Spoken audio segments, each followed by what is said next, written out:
Hello students, आप सभी का बहुत बहुत स्वागत है हमारे इस यूट्यूब चैनल H4 हिंदी पर। और आज हम आपके लिए, जैसा कि आप थंबनेल में देख सकते हैं, वितान जो आपकी पाठ्य पुस्तक है उसका पहला जो पाठ है सिल्वर बेडिंग, उसको लेकर के आए हैं, जिसके बारे में आज चर्चा करेंगे। और पूरा का पूरा जो लेक्चर है ये आपका वन शॉट वीडियो लेक्चर रहेगा, और वन शॉट में यानी कि एक ही वीडियो में आपको पूरा पाठ न केवल सारगर्भित रूप से, बल्कि उसमें सारी की सारी इंपॉर्टेंट ऑब्जेक्टिव्स और सारे के सारे वो इंपॉर्टेंट चीज़ें जो आपके एग्जाम पॉइंट ऑफ व्यू से बहुत महत्वपूर्ण हैं, आपको एक ही वीडियो में हम करवाएंगे। तो देखिए, ये पाठ जो है, सबसे पहले तो इसकी जो मूल भावना है उसको समझ लीजिए। ये पाठ जो है सिल्वर बेडिंग, पाठ का अर्थ क्या है? सिल्वर बेडिंग, किसी भी चीज़ की जब 25वीं सालगिरह होती है, जब 25 साल उसके पूर्ण हो जाते हैं, तो उसके लिए एक प्रीफिक्स का यूज करते हैं सिल्वर। आपने कई बार एक शब्द सुना होगा हीरक जयंती, यानी कि डायमंड जुबली होती है, ठीक है ना। तो उसी प्रकार से एक व्यक्ति है यशोधर पंत जिनका नाम है, उनकी शादी के 25 साल पूरे हो गए हैं। तो शादी की जब 25वीं सालगिरह होती है, 25 साल जब किसी की शादी के पूरे हो जाते हैं, तो उसको हम सिल्वर वेडिंग एनिवर्सरी कहते हैं, 25वीं सालगिरह शादी की। तो उसी दिन का एक चित्र दिया गया है इस पाठ में कि किस प्रकार से यशोधर बाबू की शादी की 25वीं सालगिरह होती है, उसकी शादी के 25 साल पूरे हो जाते हैं, और कुछ घटनाएं उसको याद आती हैं अपने पहले की, और किस प्रकार से उसके जो बच्चे हैं वो उसके अनुसार ढल नहीं पाए, वो या कहें कि वो अपने बच्चों के अनुसार नहीं ढल पाया, लेकिन पत्नी जो है, वो यशोधर की पत्नी जो है वो बच्चों के अनुरूप ढल गई, और यशोधर की पत्नी जो है बच्चों की तरह मॉडर्न हो गई, बच्चों की तरह उसकी आशाएं इच्छाएं होने लगीं। लेकिन यशोधर जो हैं वो अपनी परंपराओं में लगे हैं, और अपनी परंपराओं को तोड़ करके आधुनिकता में आने के लिए तैयार नहीं हैं। परंपरा और आधुनिकता के बीच में एक द्वंद्व सा, अंतर्द्वंद यशोधर के मन में हमेशा चलता रहता है, और वो अपने बच्चों से उम्मीद करते हैं कि उनके बच्चे जो हैं उनकी बात को माने और हर चीज़ में उनकी सलाह लें। लेकिन उनके बच्चे ऐसा नहीं करते हैं, उनके बच्चे अपने आप को सर्वज्ञ मानते हैं। ऐसा कुछ चलता है, और ये अंतर्द्वंद की कहानी है पूरी की पूरी। और इस पाठ की जो मूल भावना है वो है पीढ़ी का अंतराल। पीढ़ी के अंतराल को ये पाठ बहुत अच्छे से समझाने में बेजोड़ भूमिका अदा करता है। इस पाठ की चर्चा हम पूरी की पूरी करेंगे। एक व्यक्ति है यशोधर बाबू, एक दिन वो बैठे थे यशोधर बाबू। सबसे पहले तो एक और चीज़ समझ लीजिए कि ये गद्य की विधा कौन सी है, ये पाठ जो है गद्य की कौन सी विधा है, ये समझना आपके लिए बहुत ज़रूरी है। गद्य की देखिए, पहले तो कई विधाएं होती हैं गद्य की। गद्य की विधा, देखो, गद्य की विधाएं का मतलब है कि गद्य जो है कई सारे रूपों में होता है। कोई कहानी हो सकता है पढ़ रहे हैं वो भी गद्य है, उपन्यास पढ़ रहे हैं वो भी गद्य है, एकांकी पढ़ रहे हैं वो भी गद्य है, नाटक पढ़ रहे हैं वो भी गद्य है। तो गद्य की बहुत सारी विधाएं होती हैं जिनको दो भागों में बांटा जाता है। थोड़ा सा विषयांतर जरूर होगा। एक होती है पहले मुख्य विधाएं, मुख्य विधा, और दूसरी होती है आपकी गौड़ विधा। मुख्य विधाएं कौन सी होती हैं? एक ट्रिक याद कर लीजिए, नए उकनिया, उकनिया, नए उकनिया, ये ट्रिक याद कर लीजिए, इससे आपको सारी मुख्य विधाएं याद हो जाएंगी। ना से नाटक, ए से एकांकी, उ से उपन्यास,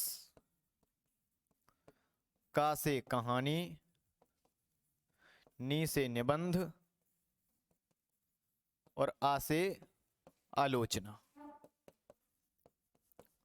इसके बाद में कुछ होती हैं गद्य की गौड़ विधाएं, संस्मरण, रेखा चित्र, संस्मरणात्मक रेखा चित्र, आत्मकथा, जीवनी, ये सब गौड़ विधाएं हैं, है ना।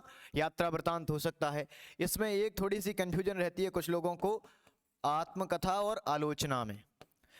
कुछ लोग ऐसा मान लेते हैं कि आत्मकथा जो है वो मुख्य विधा है, आलोचना गौड़ विधा है, लेकिन ऐसा होता नहीं है, ये गलत है। आत्मकथा जो है वो गौड़ विधा है, याद रखिए हमेशा, आत्मकथा गौड़ विधा है, ये कन्फ्यूजन दूर कर रहा हूं आपकी।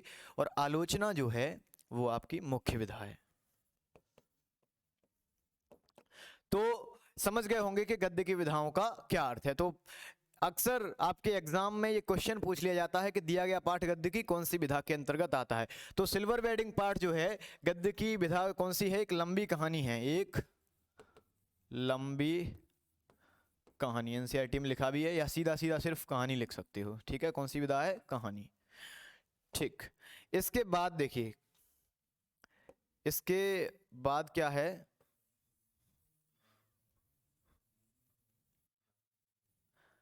ठीक,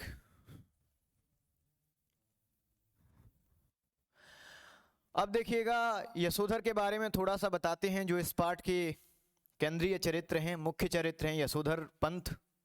यशोधर बाबू शब्द का प्रयोग यशोधर पंत के लिए कई बार इस पाठ में हुआ है। देखिए यशोधर कौन है दरअसल, मुख्य चरित्र इस पाठ का देखिए। मुख्य पात्र कौन है? यशोधर पंत पूरा नाम है, और शॉर्ट में इनको वाई डी पंत भी कहते हैं। ठीक है, यशोधर जो हैं दरअसल एक मैट्रिक पास व्यक्ति हैं। मैट्रिक पास, मैट्रिक इन्होंने कहां से पास की है? ये रैमजे स्कूल जो कि अल्मोड़ा में है, वहां से इन्होंने मैट्रिक पास की है। और ये रहने वाले कहाँ के हैं? कुमाऊं के रहने वाले हैं। कुमाऊं के रहने वाले हैं, और अल्मोड़ा से इन्होंने मैट्रिक पास की है।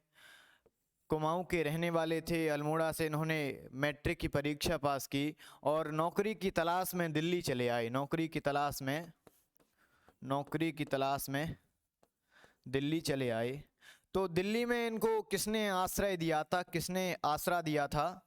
वो दिया था एक व्यक्ति हैं कृष्णानंद पांडे, जिनको यशोधर अक्सर किसंदा कहकर के पुकारते हैं। किसंदा, ये व्यक्ति का बहुत महत्वपूर्ण योगदान है यशोधर के जीवन में। किसंदा का बहुत महत्वपूर्ण योगदान है। किसंदा एक ऐसा व्यक्ति है जो यशोधर के जीवन में आया और यशोधर के पूरे जीवन को 360 डिग्री चेंज कर दिया।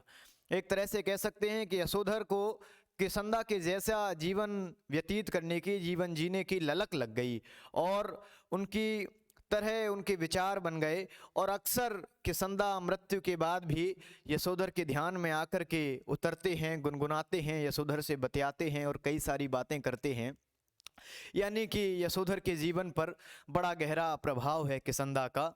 और किसंदा ने इनको आश्रय दिया था। क्या कि जो लोग पहाड़ से आते थे, पहाड़ी क्षेत्रों से आते थे, उनमें से अक्सर कई सारे लोगों को किसंदा जो थे अपने क्वार्टर में रोकते थे, वहाँ आश्रय देते थे। और यशोधर जब आए तो इनकी उम्र जो थी वो नौकरी के लायक नहीं थी, तो इनको कोशिशें करने के बाद भी बॉय सर्विस में भी नौकरी नहीं मिल सकी। तो यशोधर ने, तो किसंदा ने क्या किया कि यशोधर को अपने मैस का रसोइया बना करके रख लिया। अपने क्या बना करके? मैस का रसोइया बना करके, मैस का रसोइया बना करके रख लिया। और 50 रुपए दिए, 50 रुपए दिए ताकि अपने लिए कपड़े बनवा सके, और उन 50 रुपयों में से कपड़े बनवा सके और शेष रुपए घर भेज सके। तो ये पिछले समय की बात है, तो उस समय 50 रुपये का भी एक खासा योगदान होता था, खासा महत्व होता था।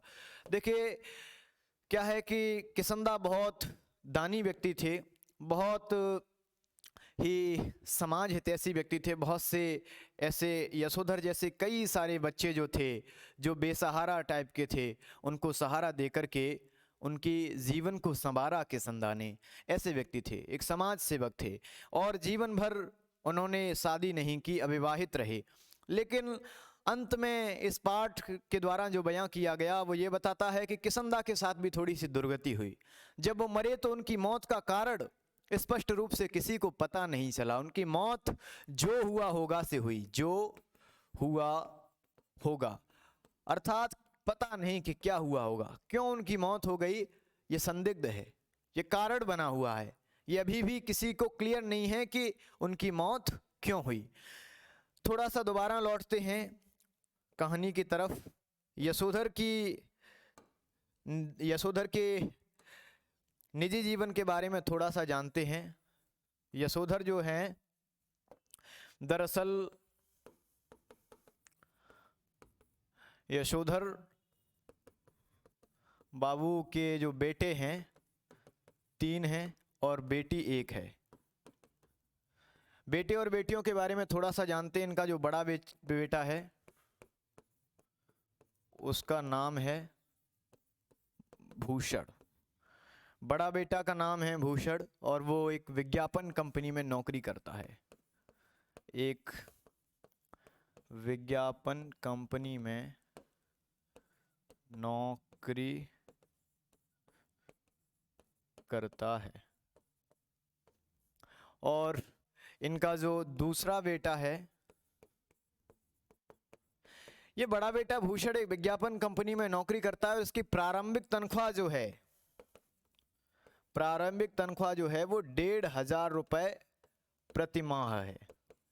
ये यशोधर को समहाउ इम्प्रॉपर लगती है। यशोधर का एक ताकिया कलाम बन गया है, समहाउ इम्प्रॉपर। उनको हर चीज में कुछ ना कुछ इम्प्रॉपर लग रहा है। क्यों? क्योंकि उनके अलग मायने थे, उनके अलग मानक थे, लेकिन उनके बच्चों का स्टैंडर्ड जो है, उनकी जीवन शैली जो है, उनका रहन सहन जो है, उनके रीति रिवाज जो है वो अलग अलग हैं। तो उनको ये इम्प्रॉपर लगता है कि ये कुछ ठीक नहीं है। तो यशोधर का ताकिया कलाम जो है, ताकिया कलाम, बार बार जिस शब्द का प्रयोग करते हैं वो है समहाउ इम्प्रॉपर, समहाउ इम्प्रॉपर। ठीक है। पहला बेटा, बड़ा बेटा भूषण है, एक विज्ञापन कंपनी में नौकरी करता है। दूसरा बेटा जो है वो दूसरी बार आईएएस की परीक्षा दे रहा है। हालांकि ये दूसरा जो बेटा है, पहले एलाइड सर्विसेज की सूची में इसका नाम आ चुका है, एलाइड सर्विसेज की सूची में नाम आ चुका है। हालांकि नीचे नाम आया था, लेकिन इसने ज्वाइन करने से इनकार कर दिया। आज तक यशोधर को इसका कारण भी मालूम नहीं है कि इसने ज्वाइन करने से मना क्यों कर दिया। तीसरा बेटा जो है,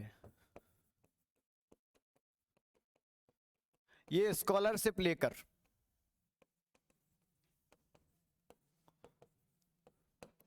अमेरिका चला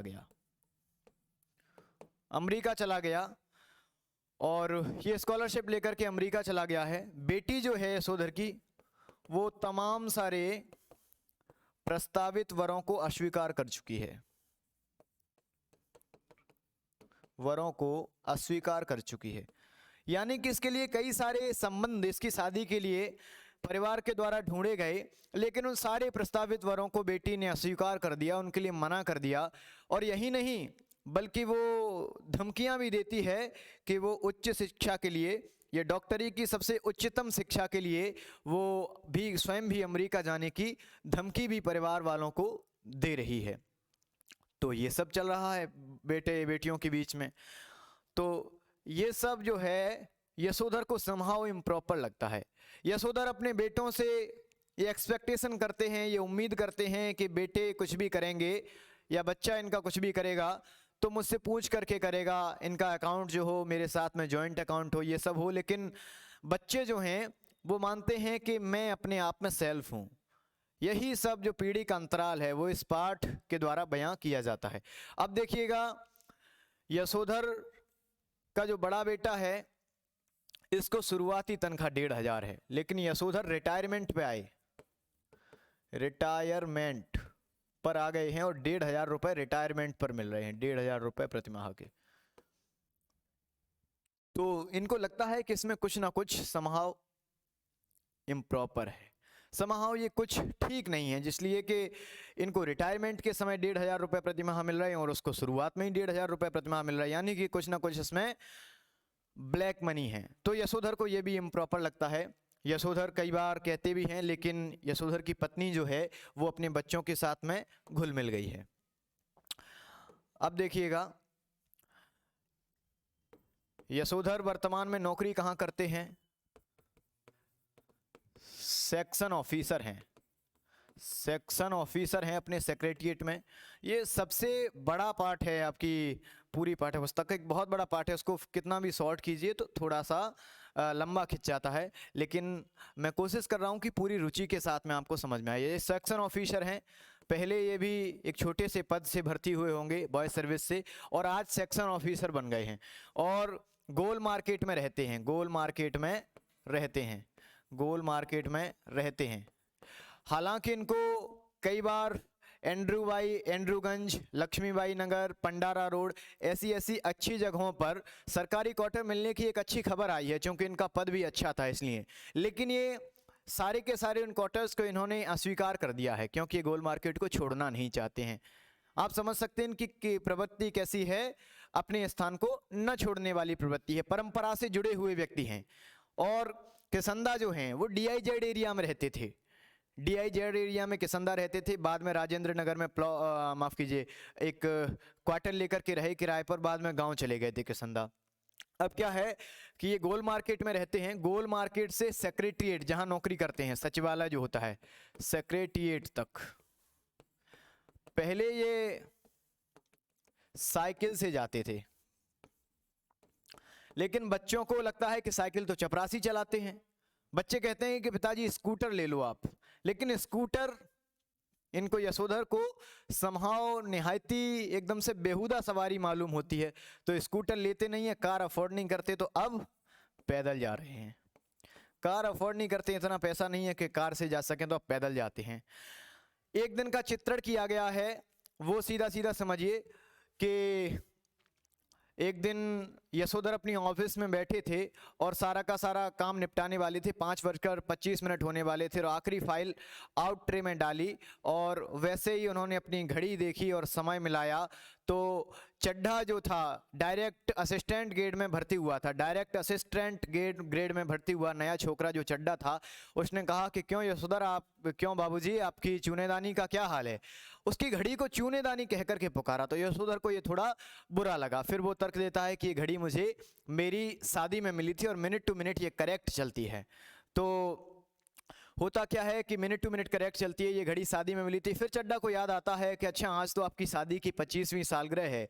तो यशोधर कहते हैं let me tell you I was married on 6 February 1947, यानी कि हाँ आज मेरी शादी की 25वीं सालगिरह है। तो ये इस पर जो चड्ढा है वो नाश्ता पानी के लिए उससे पैसे मांगता है, तो अपने बटुए में से 10 का एक नोट निकाल करके यशोधर बाबू उनको दे देते हैं।